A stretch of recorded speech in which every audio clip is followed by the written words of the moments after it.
Good morning, everybody, and welcome to our third webinar on models of refugee integration. Today, it's our very great pleasure to be introducing a panel of refugees who will themselves moderate the session, so we'll be listening. My name is Sita Schutt from Prospero World, and I am now, without further ado, going to pass the baton to Shada, who will be moderating the panel and be introducing the panelists. So thank you so much, Shada. Thank you for being here, everyone, today. And we're really excited to be listening to you. Hi, my name is Shada, and I will be trying my best to moderate this webinar. We have four panelists, Assam, Olga, and Sophia, and they are all going to talk about their lived experiences and tell us about how difficult integration could be or how easy they found it. And so first, just a little introduction about myself. I came to this country when I was 12, but I unfortunately had to experience asylum both as a dependent on my mother, and at some point I had to become non-dependent and had to apply on my own case. So it was a little bit of, I experienced both sides. I have been detained, but obviously came out of it. I studied human rights and I started working. Well, I started being introduced to pan intercultural arts, which was the pivotal point for my integration. Actually, it was the pan intercultural arts that started to help me to get integrated with the society, with getting to know the cultures, the differences, and accepting the differences. Yeah, so it was that's for now for me. I want to could I ask Olga, could you introduce yourself, please? Yeah, thank you very much, everyone. Sheila, just to double check, do I have time to introduce myself fully, or do I just say who I am? Introduce about your story. Okay, good. So my name is Olga Manmar. I'm Ukrainian. Well, I'm actually half Russian, half Ukrainian, but I identify myself as Ukrainian because I'm a citizen of Ukraine. And I'm a single mother to 3 children. They're all school-age children.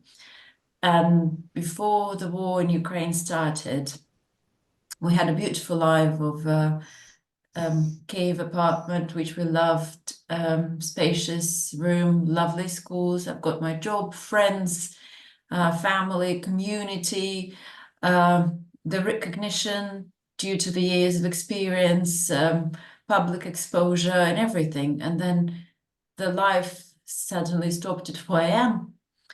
One of the mornings. So I didn't drive to school as a normal day. And then we went through a difficult journey to here, to the UK, which actually, I have to confess, I don't tell it to all of the Ukrainian friends, but I was actually hosted for a month by the Russian political immigrants who live in Serbia, in the Balkans. So they hosted us, being in danger themselves because Serbia is very pro-Russian, but they still were brave enough to host us, to share the house and the bread with us. And then we ended up in the UK. And I think where I'm still, and the journey that we've been going on for 2 years now, is every day you realize this is not my choice of life. This is not where I wanted to be in my life. This is not the life I've been creating forever.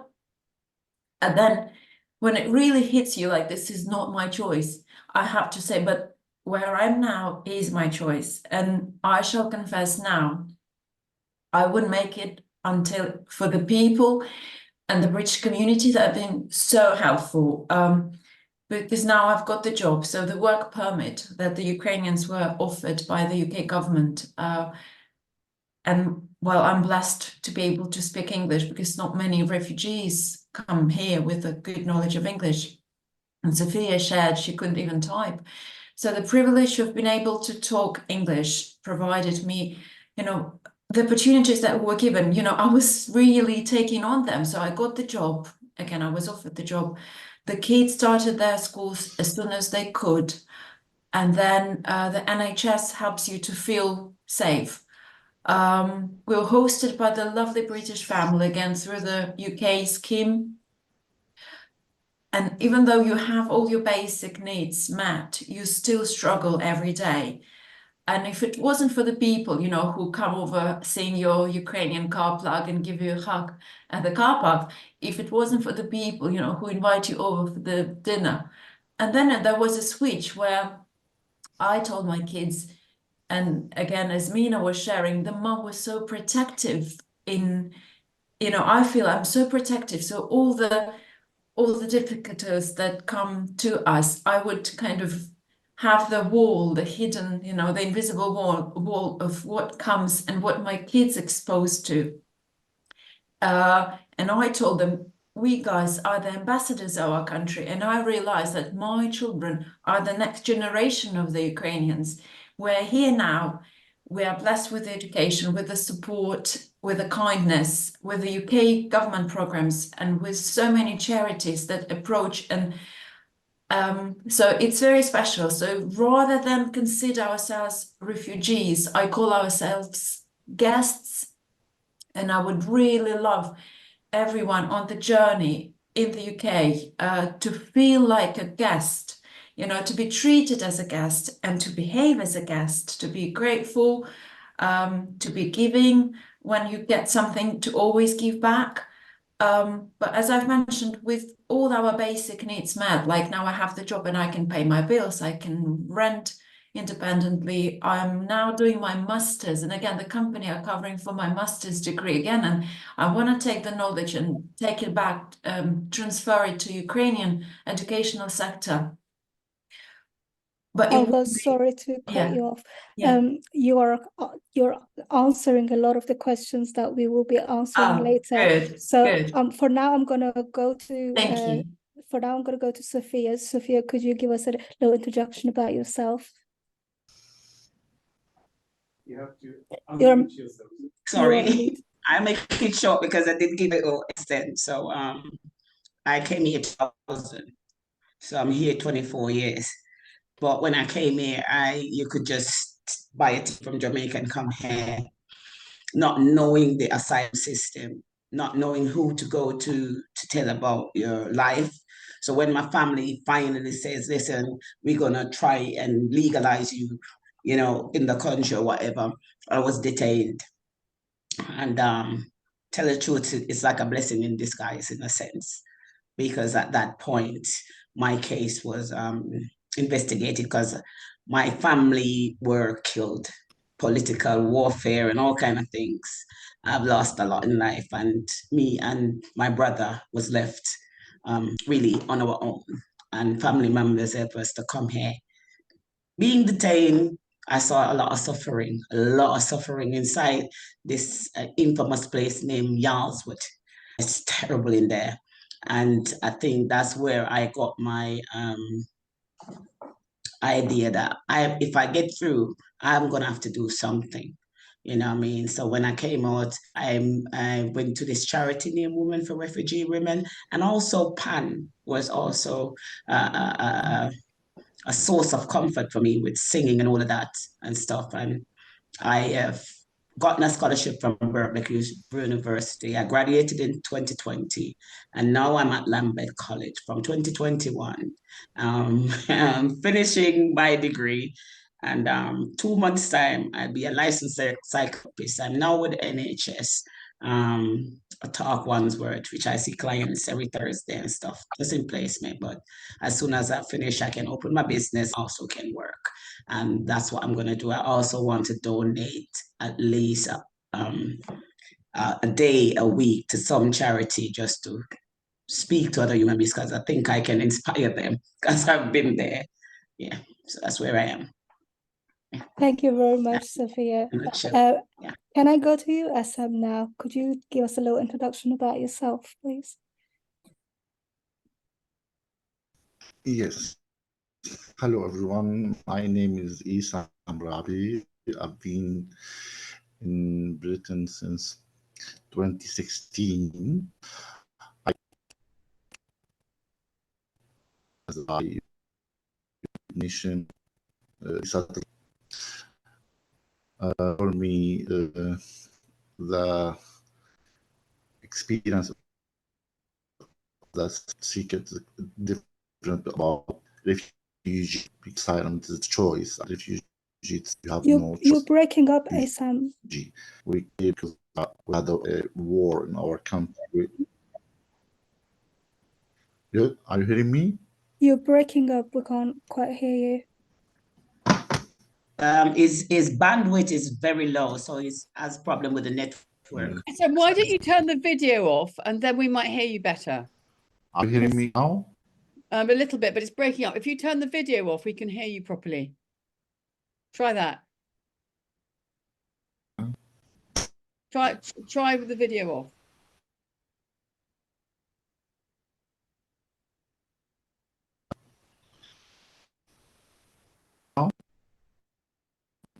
Sam, try with the video off. Sam, okay, have that. Will you talk now so we can see if we can hear you?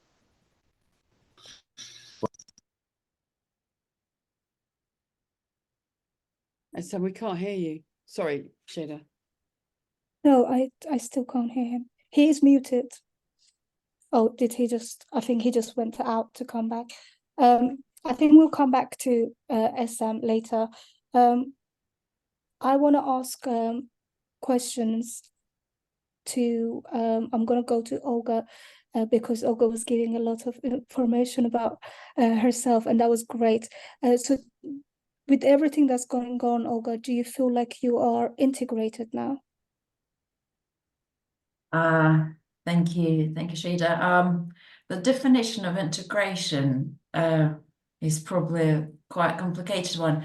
For us, yes, if you believe that having a shelter, having access to food and community and your day-to-day routine is quite stable, yes. But I would still compare, you still compare your current life to your previous life when you didn't expect to ever have to be integrated. And it's invisible extra effort you're making every day. Yeah, and I'm still very happy with anything extra that happens to us if there is an activity offered, initiative. And I try to, fill up the daily routine with those extra things, with meeting Ukrainian community. Now we have a group where we meet with the other refugees, and this is very fulfilling. And I was reflecting before we met today of how much tolerance the current experience has developed in me, in other Ukrainians towards other communities. So you are more aware of it. So I think the question of are we fully integrated? Probably hard to say yes or no. There is no straight answer of integration because your integration is actually your need to realize you want the peace to be all over the world so you can be in your own place, in your own country. So integration is probably not our choice, but living every day to its best is my answer. Thank you. Sophia, how about you? So I'm ambivalent on that one. So in a sense of safety, getting the education that I probably wouldn't otherwise have gotten. Yeah, being safe. Yeah. But on the other hand, as a woman of color, it's very hard. So I find that integrating from that perspective is kind of hard. Yeah, I have to do twice that work, twice as hard. And yeah, so hard. What could have been done that could have made your journey easier? I think the whole asylum system is racist. And I think even when I was inside Yarlswood, there was like 90% Black people in there. And a lot of these women had struggles that they don't necessarily know who to go to or who to speak to, or it's not something that you want to speak about because it's traumatic. And even when you go to somebody and say something, this person's going to walk away knowing something about you that you don't really want to talk about or whatever. So in that sense, I think there was no provision for systems like that. And it would have helped a lot if there was somewhere where people who wants to belong could go and feel belong. Yeah. Yeah, from my experience, I have to agree with Sophia on this because I also was in Yarlswood Detention Centre, unfortunately, and it is the most horrific place to be in. Oh And my I God. was there as a kid, so it was not easy. It's literally jail. People are put in jail, and as Sophia said, there is a lot of racism that goes on, and it's very difficult. I think people were not trained there how to work with people. They were told, I don't know what they thought we were, but for some reason they didn't see us as people. They see us as this. Yeah. Because there was an incentive anyway. So from the top to the guard that put you on the flight, they would get incentive to get you on the flight, monetary incentive. So that was a construction to dehumanize you. So Yeah, you were deemed exactly. as less than a human being. Yeah, and we wish that something like that would get as you said, a structure in place for this kind of thing, so other refugees shouldn't go through this. Olga, what could have been done for you that would have made the transition easier? It's definitely the little things, like raising everyone's awareness of our differences and being able to share whatever we have, encourage more interaction in between communities, not to isolate, but actually to integrate through culture, through sports, through education. As Sophia, again, I would come back to Sophia's message, how much education changes it all. Any extra activities that I can offer to my children, I believe this is their integration bit where they still know who they are. They can do the self-expression, discover what type of personalities they are, how to interact, but at the same time remember of our differences and similarities. It's all about, the peaceful message of, shall we all just accept each other the way we are? So there is no superior treatment to others. There don't have to be schemes. It has to be transparent and available to everyone. Yeah. Sam, do we have you? No, I'm afraid you don't have SM. Okay. Sorry about that. He must be having No, very bad problems with his internet. that's okay. I can answer a couple of questions on his behalf because I know him very well, but it's not. Do you want to introduce him? Would you like to introduce him? Yes, I could do that. So Essam Rabi, who's an old friend of mine now, we met him in 2018. He was a very successful businessman in Syria before the war. And when the uprising happened, what Essam used to do was he used to go around the world creating huge events like Global Village in Jordan, where over sort of 1 million people would come. And anyway, when the war started, he lost absolutely everything. He didn't really approve of how the regime was behaving, and he fled to Egypt with his children because it was too dangerous in Damascus. He ended up having to claim asylum in Scotland, and he lost. At this point, he'd lost all his money because they'd been living in Egypt on savings for a few years, unable to work legally in Egypt. So he applied for asylum in Scotland. But when he got to Scotland, he also lost his wife because she'd been in an arranged marriage and she'd married somebody rich, and he wasn't rich anymore. They were living in a council estate in a very small town south of Glasgow. So she left him. And so he ended up with the 2 children who were sort of small then, I think they were 6 and 5 when I first knew them. And very courageously, he always worked. He had a job as an Uber Eats delivery driver when we first met him. And he's worked he can't work at the moment, he's got something wrong with his leg, but for years and years and years, he always worked as a delivery driver, which we were incredibly impressed by. And he's slowly been trying to, it's been impossible for him to rebuild his career in this country. The only light at the end of the tunnel really is that he finally got his British passport about 6 weeks ago or 8 weeks ago, and was able then to fly to Dubai, you know, his old stamping ground, and went to, oh, Sam, you're here. I'm just telling them about you. I'm just saying that you just got back from Dubai, where you were able to go because you got your British passport. But you can talk about yourself now. You don't need me. Sam, can you hear us? Do we have you, Sam? Yeah. I feel like it's a connection issue. Really bad. It's a really bad line.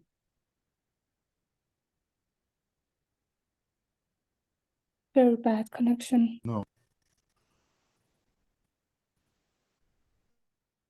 Sam, can you speak? Hello?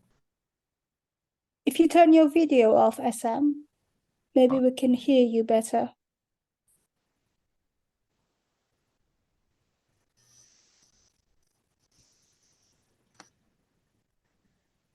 Okay.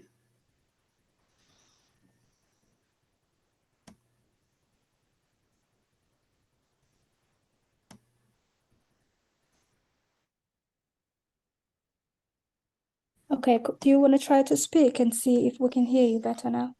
Hello? Are you hearing me now? Yes, we can hear you. Yes. Yeah, sorry again. No, it's there is okay. some technical problem in my laptop or my network. I don't know. First of all, I'm very sorry for that. I'm Isam Rabi. I'm a Syrian refugee. I have been in Britain since 2016. I left my country in 2012 to Egypt to do my first refugee trip for 5 years. Then we came to Britain in 2016 with the United Nations system as a resettlement. This is my first experience as a refugee. This is not my choice, but I need to work with it because I have 2 kids. I need to search for any safe place for them. That started in 2016. We came to Scotland in 2016 across Edinburgh Airport, and we left all our life there to start our new life.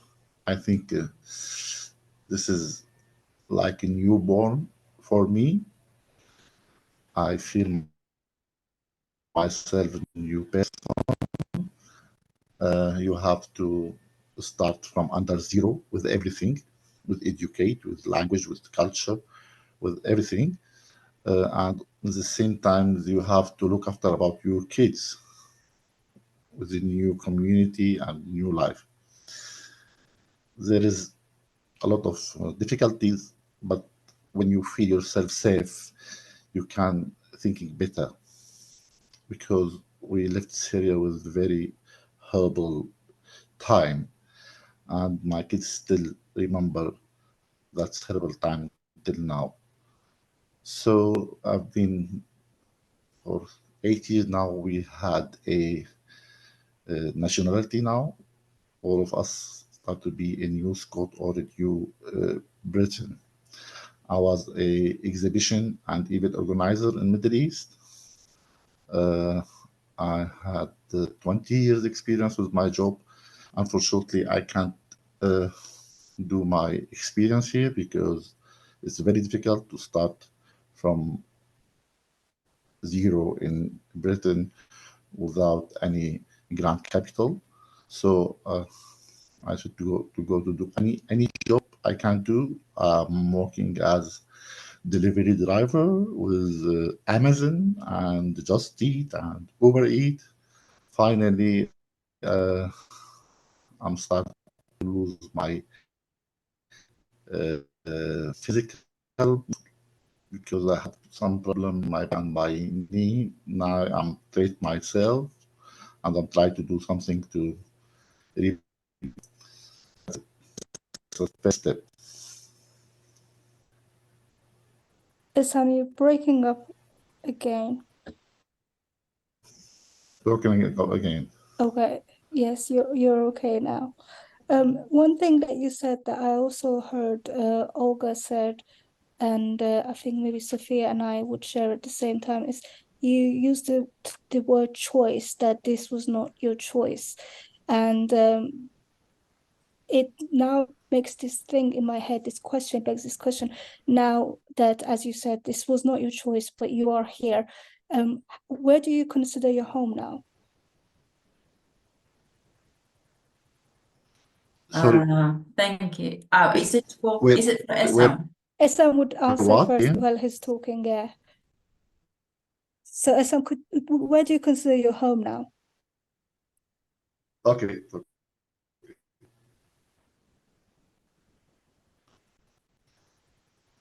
My home now is in Scotland. Is that where you would consider yourself? Is that where home is to you? Yeah. Okay. How about you, Olga? Yeah, this is interesting. How about what? Sorry, I can't hear you. Yeah, shall we listen to Essam? I think he has something else to say. Sam, it's do you feel Bells Hill is now your home, or would you prefer to move back to the Middle East if you could? Does Britain feel like Oh, home now? it's about feeling. To be honest, yes. To be honest, I'm start to belonging to this area, but not too much because there is some different between our the Bez Hill or Scottish culture. But I'm do my best to do my integration, me and my kids. But there is still some difficulties to be a one of from my new community. I Thank might you. say at this point that none of us would feel at home in Bells Hill either. Thank you, Essam. Olga, You're you were saying you saying this is a difficult question for you? Yes, I think my sense of my strong desire to come back home to Ukraine is so powerful. I do live in two realities of, where I am now, where the kids goes to school, where I do my masters, where we live, with a strong desire to go home. And I don't want to give up believing that I do have my home back in Ukraine. Yeah, so there are two homes. Yeah, definitely for me now. What about you, Sophia? I consider Britain my home, but my heart belongs to Jamaica. That's a beautiful answer. Me myself, I have it's very difficult, but I think I have stopped calling Iran my home for a very long time. And I still don't know where my home is because Britain haven't been so kind to me in the legal system that I still don't feel I think I still have a grudge against it. I have this animosity against it. So but yes, I am a British citizen and I am thankful for that. But don't know where home is yet. We'll create one. While we're getting towards the end of the webinar, I wanted to ask each of the panelists if you could tell me what can we do as nation, as either government or people, individual or organization, that one thing that we can do to make integration easier in this country. What could it be? Essam, could you answer that for me? yes. No. What they can do to make our integration easy? I think first of all we should find any way to help both sides except others. That's very important point. Other things, I think we should do many things to educate both sides, other culture. I think that that's very, very important. For me, the very important point is how can we integrate with my community to be one of them in everything. That's very hard to me. I've been here for 8 years. I had until now maximum four best friends. Two of them it's Charlotte and William, and I have other friends in my community. I'm trying to do my best to be one of them, but that doesn't work, to be honest with you.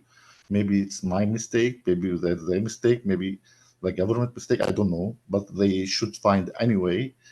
If you want to bring anyone from out of your country as a refugee or asylum seeker, you should help them to how can they belong, or how they can be integrated. I think this is a very important point. Thank you. If Sophia, you can give him a chance to stay alive, that's great. But I said that before, safe not enough to be alive. thank you. Sophia, could you tell me what is the one thing that possibly can be done to make the Oh, integration easier?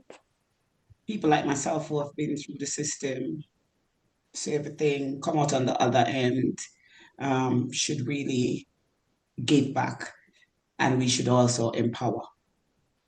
You know what I mean? So we should always be there for the next person who comes along, because that will give them comfort, knowing that, okay, you have lived through it and you have come out on the other end, so I can too. That's it. Thank you. What about you, Olga? Yeah, I would definitely echo Sophia, but knowing there is somebody else. I live with the concept of having the circle of concern and circle of influence. So I'm sure the people who we are on the panel today, they have realized that their circle of influence is bigger than their circle of concern, as well as all those who are supporting us. So be aware that whatever problem is, look at that from the different angle. What can I do? How can I support? Not relying on the government, not relying on somebody else, but what can I do? Is it sharing a meal? Is it offering a conversation? Is it suggesting financial help? Is it your time, energy, anything? So it's about, being bigger than you are, no matter what circumstances you're in. Thank you. As for my own answer, would be similar to I don't know if you've seen the other webinars, but John has stated about it before. People like us, I think, when there is a charity organization or organization that's going to be working with refugees, I think people like us who've gone through the lived experience, I think should be the leaders so they can be inspiration. They can be the level of empowerment, as Sophia was said. So this can help other people, other refugees, to hopefully get a better better peaceful transition into this society, which is so different in many cases. Well, we are running out of time. I just wanted to thank everyone for sharing your experiences and talking to us. And I wanted to remind that while it's 4 of us here, there is thousands, tens of thousands out there who are living this experience as we're speaking, and unfortunately don't have a platform to share their stories with us or to tell us how we can help them to integrate better. So let's keep an eye out for them. Maybe we can help them. It's all on to you now, Sita. All right. Well, I just want to say that was incredibly moving, listening to all of you, and thank you for being there and for sharing your stories and your advice. Anybody who is listening, if you want to contribute, do write to us, and if you feel that there's an opportunity to host another story sharing, advice giving webinar, we'd love to host that. So be in touch with us. And I'd like to also just mention something I forgot to say, which is that Shada, you won Woman Refugee of the Year award in all of Europe, I believe, right? For the refugee who's giving back the most, or amongst others. I think that's the award, right? Is that correct? Yes, along with 20 other women. Yeah. Yeah, well, which is really incredibly inspiring. So thank you for giving back, and thank you for all your advice. I think it applies to all of us in our lives. And I hope that we all go out and have a really inspiring afternoon and think about everything that we've learned today. So be in touch, and thank you all for being here today. Thank you for organizing. Thank you very much. And thank you for listening to our stories to help with integration. Thank you. All right. Thank you. Goodbye. Have a Thank you. good afternoon, everyone. Bye.